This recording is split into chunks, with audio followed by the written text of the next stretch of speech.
Profit के हालिया issue में अमार एच खान ने एक कॉलम लिखा हुकूमत का फार्मास्यूटिकल इंडस्ट्री में प्राइस फिक्सिंग के मामले पर। आइए मुलाहिजा फरमाइए।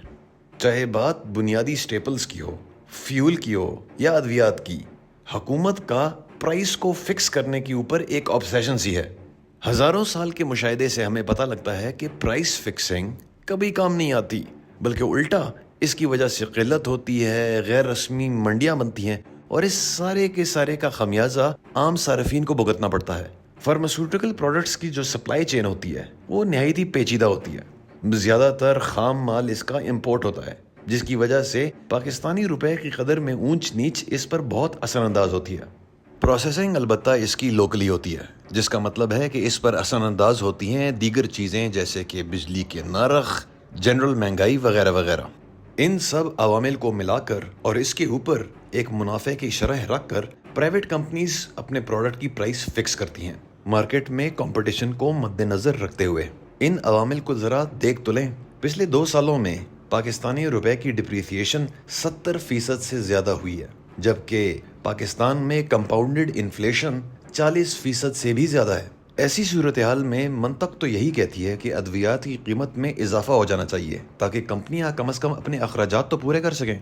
लेकिन अगर कीमतों का तयन प्राइवेट कंपनीज खुद ही नहीं कर रही बल्कि हुकूमत कर रही हैं, और वो भी आला सतह पर, और वो भी एड हॉक बेसिस पर, तो फिर ये प्राइसिंग की स्ट्रेटजी कम्प्लीटली फेल हो जाती है। अगर तय की गई कीमत प्रोडक्शन और डिस्ट्रीब्यूशन कॉस्ट ही से लो हो या उसकी सतह पर भी हो तो कोई माशी इंसेंटिव नहीं बनता इन अद्वियात को बनाने का। इसकी वजह से प्रोडक्शन में कमी आएगी, कमी की वजह से किल्लत बढ़ेगी, जब किल्लत बढ़ती है तो एक इनफॉर्मल मार्केट डेवलप होती है, चीज़ें ब्लैक में बिकने लगती हैं और उनकी कीमत इंक्रीज हो जाती है, यानी कि लेने के देने पड़ जाते हैं। अंदाज़ा लगाया जाता है कि पाकिस्तान में 1200 से ज़्यादा फार्मास्यूटिकल प्रोडक्ट्स की प्रोडक्शन बंद हो गई है क्योंकि उनको बनाने की इकोनॉमिक इंसेंटिव ही गायब हो गई। और अगर हम प्रोडक्शन डेटा देखें पिछले 2 सालों का, तो हमें मालूम होता है कि टैबलेट्स की प्रोडक्शन 25% और सिरप की प्रोडक्शन 17% से कम हुई है। जब प्रोडक्शन ख़त्म हुई तो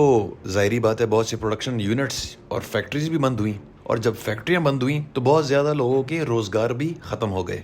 यानी कि प्राइस फिक्सिंग के चक्कर में न सिर्फ आम सार्फिन को फकी पड़ी बल्कि बेरोज़गारी भी बढ़ी। आसान अल्फाज में समझा जा सकता है कि हल्की सी ज़्यादा महंगी अद्वियात के ना होने से तो कम से कम बहुत बेहतर है। दरअसल प्राइस फिक्सिंग के ज़रिए हुकूमत नादानिस्ता तौर पर मार्केट को सिग्नल दे रही होती है कि बराए करम यहाँ पे इन्वेस्टमेंट ना करें, क्योंकि एक ऐसे सेक्टर में इन्वेस्टमेंट की तुक ही नहीं बनती जहाँ पे प्रोड्यूसर के पास कीमत के तयन का इख्तियार ही ना हो।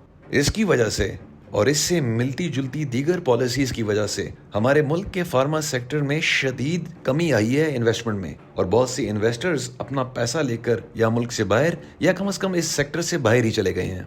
ये सब एक ऐसे पस मंज़र में हो रहा है जहाँ हमारे मुल्क की आबादी के इजाफे में शरह दुनिया के सबसे ज़्यादा शरहों में से एक है। प्राइस फिक्सिंग के लिए एक दलील ये दी जाती है कि अगर ये ना हो तो प्राइवेट कंपनीज नाजायज़ मुनाफाखोरी करेंगी, लेकिन ये समझना ज़रूरी है कि नाजायज़ मुनाफाखोरी कंपनीज सिर्फ तभी कर सकती हैं जब मार्केट कंपेटिटिव ही ना हो। हुकूमत का काम होता है और मुतलका रेगुलेटर का काम होता है कि किसी सेक्टर में मुकाबले की फ़िज़ा पैदा करना। हुकूमत का काम सिर्फ ऐसा माहौल पैदा करना है, ऐसी फ़िज़ा पैदा करनी है जहाँ पे मुकाबला पनप सके, और इसके साथ साथ ये भी देखना है कि प्रोडक्शन नाकिस तो नहीं हो रही। एक ऐसी फ़िज़ा पैदा करना कि हम ना सिर्फ अपने लोकल डिमांड को पूरा कर सकें बल्कि फार्मास्यूटिकल्स की एक्सपोर्ट भी कर सकें।